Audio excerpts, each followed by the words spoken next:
Sarah Vinson. I'm a child and adolescent, adult, and forensic psychiatrist. So that means I went to medical school and afterwards decided I wanted to specialize in mental health. So I do therapy and medication treatment with clients, and then I also do consultations for the court. And I grew up in Pace, Florida, which you probably never heard of. It is a very small town in the Panhandle, Northwest Florida, Central Time Zone, cotton fields, all that sort of thing. It's really close to Pensacola. My dad was military, so that's how we ended up there. I was born and raised in that area.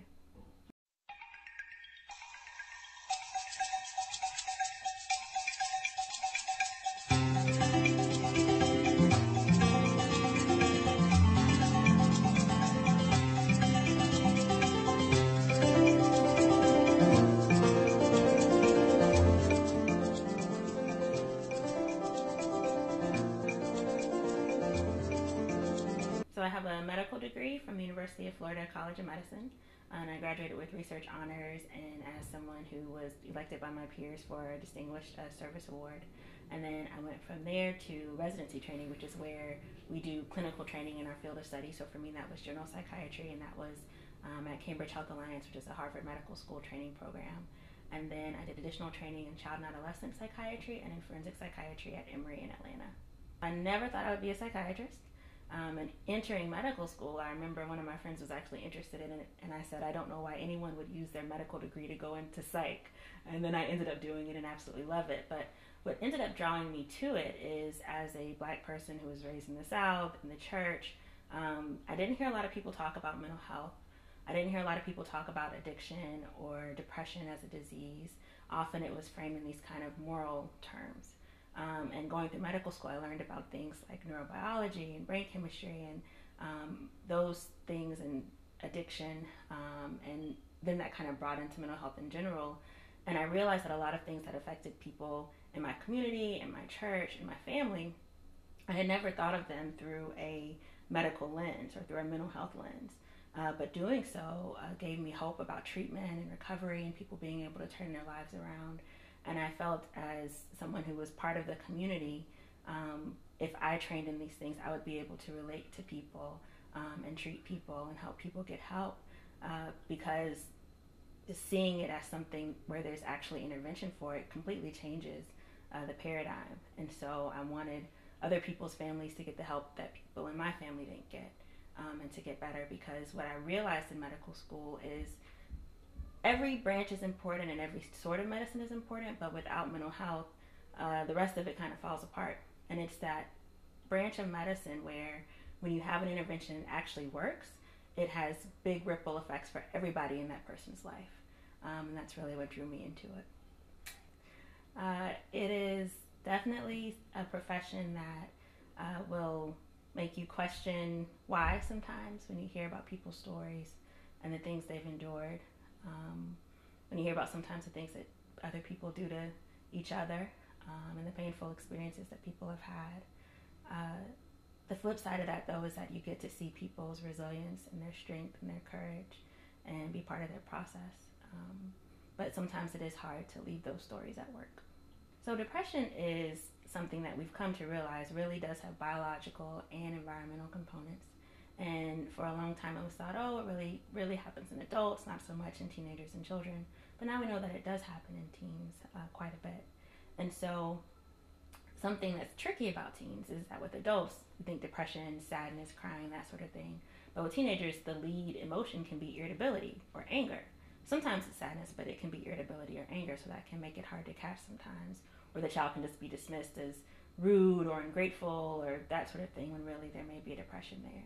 And so it's that depression or that mood change plus a decrease in interest in their activities, so they may be less interested in the world around them and interacting with their peers and getting their schoolwork done. And then we look for other things like changes in their appetite or their sleep or their concentration or their energy. And if they have enough of those symptoms for a long enough time and they're getting in the way of their life, then we start thinking about a depressive episode. There definitely is a correlation between teen depression in girls and teenage pregnancy. And it's one of the many areas where we see unfortunate outcomes because of depression. And what you'll see is a lot of times when people feel that bad, they just want to escape. They want some relief, and sometimes kids will use sex Or they'll try to use relationships as a way of feeling better or feeling something differently, even if it's temporary and even if it leads to outcomes that they don't necessarily want. Something else we see with depression is a sense of worthlessness or hopelessness. And so if you're not invested in your future because it's hard for you to imagine one, then things like saying, well, I don't want to be a teenage mom because I have these dreams, don't really apply to you when you don't have those dreams. And depression really can undermine people's dreams. So there absolutely is a statistical correlation between depression and teenage pregnancy. So where I always talk to families when I do these sorts of general talks where we're not talking about kids who have already been identified is the first step is to really know your child well. There are studies that look at things like having dinner together and how that's protective for kids. And I think part of that is because that relationship is strong and that relationship is there. And even though teenagers start to really emphasize peer groups and that becomes more important to them, family ties and parents remain very important and protective in terms of mental health disorders, substance use, school dropout, all of those things. So it starts with having a good baseline for what your child's normally like. And then if you see changes, like they're more irritable, they seem like they're annoyed much more easily, then you may start to question things. And teenagers, it's kind of natural for them to ask questions, push boundaries, that sort of thing. But if they seem angry, if they seem sad, if they're crying, then that should raise some red flags. Another thing is, like I said, sometimes there's that loss of interest in activities. And a teenager may not come to you and put it in that way, but you may hear them complaining about being bored or not interested in engaging in things they used to engage in. They want to drop off of the basketball team. They're not interested in their clubs anymore. Those sorts of things should raise some red flags. The other thing is withdrawal. So they may not be as interested in engaging with the family. And you can see that in some teenagers who aren't depressed, but when they're not interested in engaging with their friends or people they used to hang out with, that's a big red flag as well. And then looking at things like decreases in functioning, and that can mean they're not taking care of themselves as well, they're not as interested in their grooming, their grades are falling, those sorts of things can be big indicators. And then, language that's really self-critical or really hopeless, like nothing's going to get better for me, nobody likes me, I can't do anything right. Those sorts of things, particularly when you're hearing those things a lot, could be indicative of depression. You know that even though there is a biological component, there's this environment biology interplay. So stressful life events and really any big change in the family. So divorce is one, but it could be a move to a new location away from all their friends where they have to acclimate to a new school. It could be the loss of a friend or the loss of a significant relationship, the death of a family member, traumatic experiences. We know that children, a lot of times when they go through trauma later in adolescence or in adulthood, the most common mental disorder they have after that isn't PTSD, it's actually depression. And so trauma predisposes to depression to some degree. And trauma can be any event where that child feels like their life is in danger or like the life of someone close to them or that they care about is in danger that they've witnessed or heard of. So in that instance, kids who've been exposed to domestic violence, abuse themselves, those sorts of things really puts them at higher risk.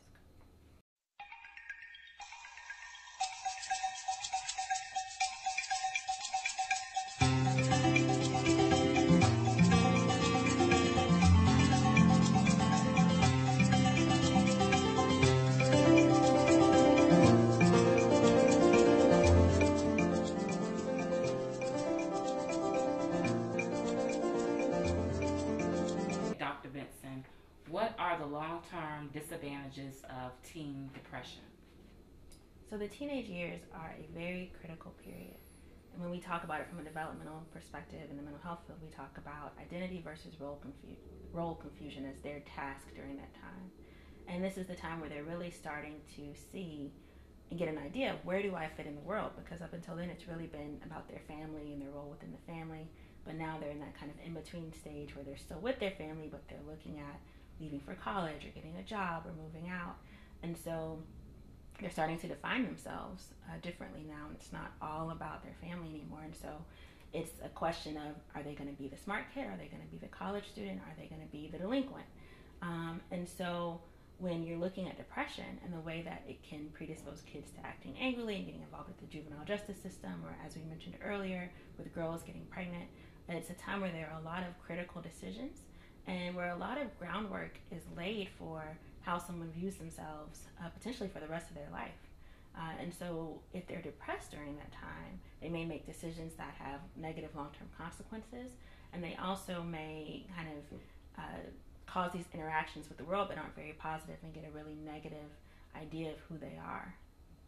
So the standard of care is really, therapy, medication if it's indicated. But what we also know is even if someone, particularly a teenager or a child, has one interested, invested adult who spends an hour with them a week, it can make a big difference, whether it's a therapist or a mental health professional or not. For families, we also know that things like extracurricular involvement, church involvement are protective as well, even for kids who have faced a lot of adverse consequences. But there's therapy where people talk, there's therapy where they draw, there's therapy where you go through cognitive exercises, therapy where you try to understand yourself in light of what's happened in your past. So there are lots of different modalities that people can use. And then medication has been shown to be helpful too. And, what we've seen is that often if people are willing to do therapy and medication, the therapy will stick better. So if they come off the medication, they may be able to, if they've been in therapy and really done some processing and developed some cognitive skills to help them with those depressive thoughts and those sorts of things that can come on. What we generally recommend for people, if they've had more than one depressive episode, is that they stay on medication long term. But what we'll generally try if somebody's in their first depressive episode is that after they go into remission, so for us that means after the symptoms are gone away and they're better, they stay on it for another year, and then we can try taking it off and see how it goes. It's like anything else. There are some people who can take one pill for their blood pressure and it's fine, and there's some people who need 4 and they still end up in the hospital all the time. And depression is the same way. There's some that's going to respond really well to treatment, and there's some that is going to be harder to treat, but there definitely are treatments available that are effective that can help the majority of people who are depressed. It depends on where I am, but I work in a public sector system, so at a public hospital, which is Grady, and there I do primarily medication management, but there I see people with schizophrenia and bipolar and substance abuse and those sorts of things. At the jail, I see a very similar population. I also work in a Grady outpatient pediatric clinic, and there I see kids, children, and adolescents, and do a lot of parent training, talking about discipline, positive reinforcement, those sorts of things, so things that can be changed in the home environment to help the kid do better. And sometimes we do medication there as well. And then in my private practice, I get to do therapy with the patients there, so I do a combination of therapy and medication, with me doing both with them often in that setting. If they don't have insurance, then there are certain places that each county has where people are able to go. Some places in Georgia, like multiple counties, share one center. But there are these kind of safety net providers for people who don't have insurance. Often the wait list is really long, particularly for child and adolescent services. There's really a dearth of them here. So waits can be a really long time, but they are there. I really enjoy teaching young doctors, and I'm faculty at Morehouse School of Medicine and Emory, paid faculty at Morehouse and just volunteer at Emory, but I teach medical students and doctors in training about working with kids and working with courts, and I really enjoy that. I'm also really involved with organized medicine, so finding ways to collaborate with pediatricians and psychologists and that sort of thing through organized medicine to help with some of these disparities we see in access to care. That's all.